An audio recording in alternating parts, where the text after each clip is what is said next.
Let me tell you something about a woman who's been with a lot of men. A woman who's been with a lot of men. And when I say a lot of men, I'm saying 20 plus.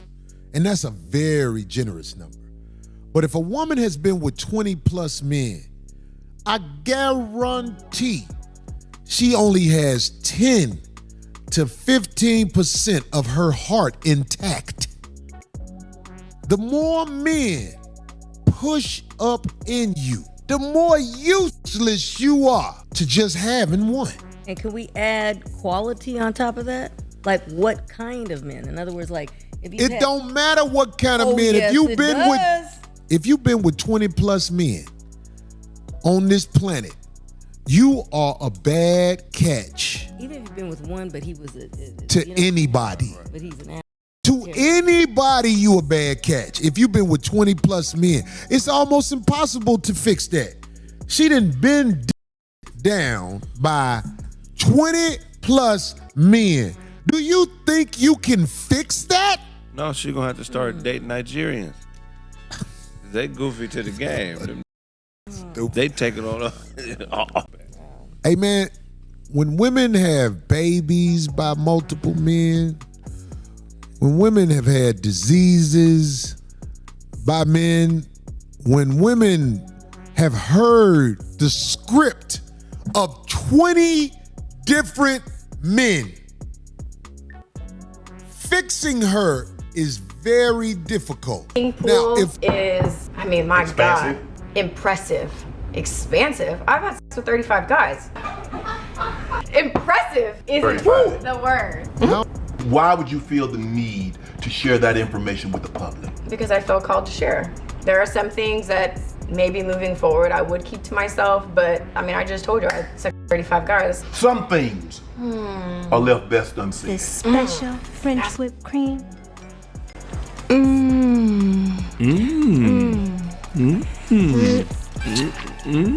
It's edible.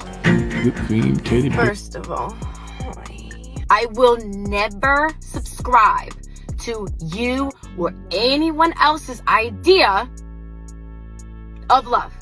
What's possible for me. You feel like you're rebranding yourself right now in a sense? I think I'm just being myself. Yeah. I'm not sorry for a motherfucking I did. I don't regret anyone I sucked or swallowed. Yeah. So, I mean, I'm not, and guess what? I don't have to do all that, and I'm still gonna get everything I want. By the way, Business. I want to know my body count. I don't know why in like 2018 that's any of your business or why it matters. But 24. 11 athletes. Woo! 5 entertainers. Woo! 8 regular guys. Woo! now I don't see what the big deal is with hoes anyway. Riley, all women are not hoes. We're talking 20-25% tops. Babe, if you don't see my value, it's because you're not meant to. And no communication could ever bridge the gap to understanding. Think what you want. Think it again. Shout it from the mountaintops. It ain't got nothing to do with me. I don't answer to that. The idea of 2 men wanting to marry me overwhelms me. Why would I want 200, 2,000, 2 million men to want to be with me? I'm glad we don't relate. Cause this ain't that and that ain't this in real life. You ain't even got enough bass in your voice for me. You don't even speak with conviction. You don't even believe yourself. Man, shut the come on, man. Okay, but if they not all hoes, then why I got to pay to take them out to eat then? I mean, I'm paying. That's payment. You're not paying the girl. You're paying the restaurant. But I'm paying, which makes her a hoe. Why don't I just give her the money I was gonna spend on dinner and that hoe can go grocery shopping? That boy is good. Greetings, you polite savages, and welcome to another Tip Talk. You want answers? I think I'm entitled. You want answers? I want the truth! You can't handle the truth! Ladies, gentlemen, and polite savages, we are now going to take a deep dive and look at Brittany Renner's life and career, or at least the public persona of it, and how it connects to the BoonDocks full episode, Guess Hoes Coming to Dinner. Now, I admit this may be a little stretch, but when you really look at it, you can see some parallels that arrive from her life in this show. Seems like somebody is always trying to talk some sense into her and save her, and she was always telling them no. But yeah, I want a family, but it is going to take, I mean, honestly, at this point, I don't know who would want to sign up to be with me, and that's just being all the way transparent. I don't know. What matters more, getting that or your entrepreneurial empire? Because you can't have both. Why is that? You got to pick. Why do I have to choose though? Because life is about choices and trade-offs. And one of the biggest lies that's been told to your generation is you can have it all at the same time. Show me one person that has it all at the same time. I'm well aware a lot of guys are going to steer clear of me, which is fine. So that's why, as much as I want the family, I want the matching pajamas on Christmas, it's almost like I can't really put all of my eggs in that, because I'm going to have to make sure me and my son are financially okay. I often hear women say these paradoxical things that I want a family, but it's almost like you want family without the compliance. It's not that there's anything wrong with getting compliance. I just feel like when you are under a man's roof, under his law, if you're not okay with certain things, the only way that you can is if you have your own thing. So it's like, if I don't like your set of rules and I don't have anything to fall back on, then what am I gonna do? So at the end of the day, it's you ahead of the things you say you want. So it's like, what I'm hearing is what I typically hear: fear, scarcity, and lack. It's like, well, I can't put all my eggs in a basket with a man because it could go awry. So I need to have an exit strategy and a backup plan. Okay. And no matter how we get to it, it's 1 foot in, 1 foot out. Because you can't, because it's like, if you're on a man's program, the implication of being on a man's program is somehow fraught with risk and somehow negative. You see, a hard head makes a soft butt. And sooner or later, you bump your hard head against the wall long enough, you wind up sitting on your butt, looking up, wondering, wow, how did I get here? How did my life not turn out the way I wanted it to be? And of course, they all hit you with a whole bunch of cappage. Oh yes, my life is exactly how I want it. Well, ma'am, if that's the case, then why are we here and why are you doing this? First of all, hi. So I'm currently cleaning house, out with the old, in with the new, manifesting a new wardrobe, inshallah. I have no idea how this is gonna look. I have contractual obligations, clothes to wear, posts to do, bills that have to be paid, and, you know, showing up the best I can, right? Because I know that it's not gonna be perfect. I know that people may have a gripe. I mean, my arms are out. Game when you go in the Lord's pockets. Wait. You got to give me a definition of grift, because you say before you never used to be like, oh no, you're not grifting. It's just an opportunist. So please explain to me what a grift is. It's when you're selling something to people and it's useless and it's fake. I'm so tired of people saying you're a grift just because you're lying or you're betraying somebody. No, you're being a hypocrite and you're probably being a carpetbagger if you just show up in a space and you're not from that space, right? Yeah. But a grifter is somebody who's a snake oil salesman. But she's selling snake oil, but the cold part about it is the snake oil that she's selling to people to get engagement, because if you look at her Instagram page, which the more views that she can get on her Instagram, the more she could charge the brands that she does the booty shorts for and all of this. Oh, she got a brand of booty shorts? Yeah, all of the stuff that she has. Oh, like, so she's going to be having a hijab on and showing off the booty shorts? I bet you that's going to happen, bro. She's going to be Mia Khalifa 2.0. First of all, honey, you know what I've noticed? In any message I share, for the record, always applies to myself. Like, I'm not exempt just because I'm sharing it. So I've noticed that we want to sign your sign. Mind you, we've been getting dreams, songs, angel numbers, that post that came across our feed that just so happened to apply to our situation. But we want the sign to be on the billboard in big red letters, lit up with glitter. And it's almost as if we're waiting for this moment to feel ready. You're not gonna feel. First of all, it's hot, and then I sweat like a puddle under my armpits. Not an excuse, but looking into Botox under my arms and finding clothes that are more aligned with where I'm headed, even if it's not to the book perfect. It's a cold game when you go in the Lord's pocket.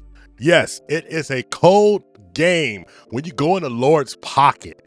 This is not something you play with. Someone will tap you on the shoulder, sis. Someone's going to look you in the eyes and say, are you serious? See, you got to come correct when you mess with certain people's philosophies, certain people's religious beliefs. And I'm not somebody to go all the way over the deep end, but I'm going to tell you this, especially when you're talking that if God's will stuff. You better be serious. And how serious can you be? I mean, how much time have you actually put in to understanding the path? How much time have you actually put in? Yes, you take a step towards God, God will take some steps towards you and all, but sis, and see a little cappage here, because when I looked at your Instagram, oh my goodness, you still got them booty shorts on. That booty is predominant. You are booty strong in your Instagram, right next to you with a hijab. Make it make sense. Something just ain't right. Well, how would I get a man to trust me? I feel like the only way maybe a man would trust someone like me is if I had my own. Well, one way is ditch the rebel. Did you want me to ditch a part of who I am? Well, it's okay. That's a big cost for me. Then just like a man choosing to have a family, he has to ditch the bachelor. So, you can't get it any other way. See, it's like this is the thing. Modern people, modern women, you want everything. Everything is a cost and a trade-off. And at the end of the day, when you're 60 years old, it's holiday season. Right. What do you want? Don't tell me about what you had. Tell me about what you want. I mean, holiday season, it would be a house full of family members and my husband and, well, I mean, I would like. What man wants to marry a rebel for a wife? But I guess I'm confused where being a rebel is something I would have to abandon if I'm willing to. Okay. Because bachelor and rebel, they're very different. Like I'm not single doing certain things. But wife is a role. Like husband is a role. That's why I don't believe in this partner stuff. It's roles. No matter all the stuff you may say and if you and I were married, and this is our home, our theater room, there's a bump in the night. I have to stand in front of you and take the bullet. Who has to stand up? Who has to risk? What's my role? The protector. Right. So I got to be willing to die for you. Yes. You just got to listen to me. But oh, these dime pieces are slowly dropping down the ranks, getting into past their prime, approaching that unforgiving wall. And when they know that happens, they gotta switch up the game plan. Make sure they get on the last train leaving. Secure a ring and secure a bag and a whole pension plan. And so what do you know? You got Brittany Renner and other women like her going the religious route. I'm Nala Ray. I am the Ahego Queen. What is how's it pronounced? Ahego. The cum face, basically. Lord have mercy. Your biggest fantasy is not you even cheating. my biggest. It's like one of my favorites. We know that Jesus saves, and if you follow Islam, there's always a redemption arc to save your soul. But it seems mighty disingenuous. After having your hot girl summer, be spreading that thing, spread eagle, dropping it hot with every guy that you see. And yes, ladies, I'm talking about the guys that you don't count either. Somehow these harlots and strumpets become born-again virgins. So there's a commonality there, because you got the people that follow Islam and then you got the Christians, and they both basically come and flock to both these girls and say like, oh no, thank God you found Jesus, or thank God you found Islam. I don't know. To me, in my opinion, it looks like they're being opportunists. Yeah, and they're just kind of like gripping the space. So it's just kind of like, I mean, how much work do you have to put in and change, right? Yeah. Hello! Seriously, but I'm talking. Hello? The act of fool. The through some. Everybody gave a pass.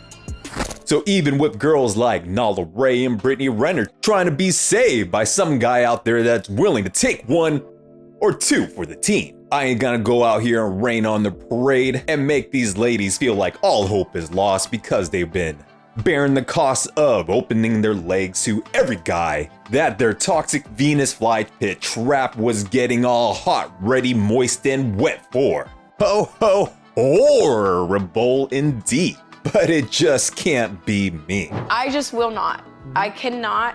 I am okay with full transparency. If you're saying, hey, you know what? I want to be able to sleep with other women. I don't want you to question me about it. I want us to kind of have maybe more of an open relationship.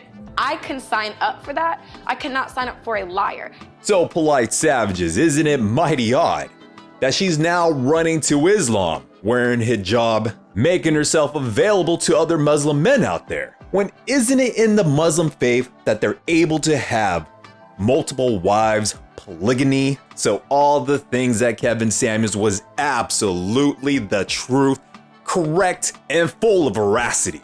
Meaning that she's willing to settle with a high-value dude, a Muslim man, that's able to take more than one wife at a time.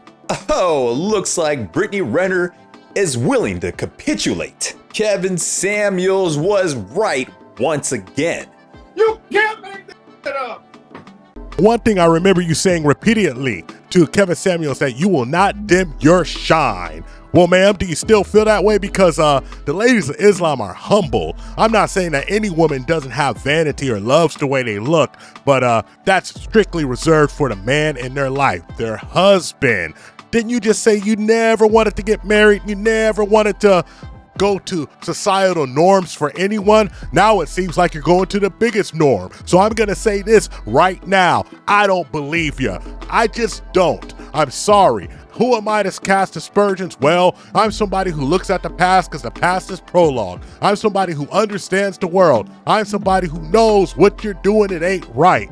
And I'm suspicious. Remember that Instagram model, like Brittany Renner? The one that was like talking stuff to women, talking about, hey, you should go ahead and get knocked up by an athlete because they're dumb. That she's converted to Islam. She was on Club Shay saying what? I've had sex with 35 guys. Impressive isn't the word. And how long ago was that? That wasn't a year ago. No, that sure wasn't. It's like, stop disrespecting the game of life. Pretty lady, you can't make yourself a bust down, spend your life celebrating bust down them, then turn around and expect everybody to believe you didn't walk away from being a bust down when busting down is the only way you ever made money. The bottom line is, if it walks like a hoe, talks like a hoe, sings like a hoe, and walks them streets like a hoe, she might as well just go on and admit it. She a hoe. You're a pimp. So you really are Yes, she's a hoe. Come on, now. A pimp named Slipback. Could I please have a minute? A minute? Let us pray the pimp's prayer. Lord, please pray for the soul of this bitch and guide my pimp hand and make it strong, Lord, so that she might learn a hoe's place. Amen. Amen. Thank you for listening to Tip Network. Follow us on all social medias. Don't forget to like and subscribe. This is Scotty and Grover. Peace. We found true happiness.